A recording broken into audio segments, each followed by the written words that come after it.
চতুর্দিকে হয়ে রে খাড়া,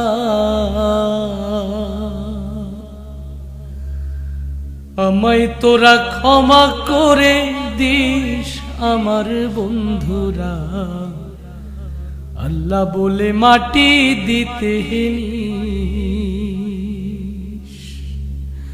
আমায় কালমা পড়ে আমায় রাসূল বলে কবরেতে নিস আমার বন্ধুরা, আমায় তোরা ক্ষমা করে দিস।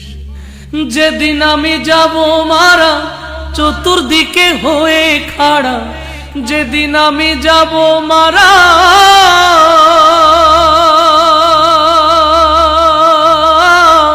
যেদিন আমি যাব মারা চতুর্দিকে হয়ে রে খাড়া, আমায়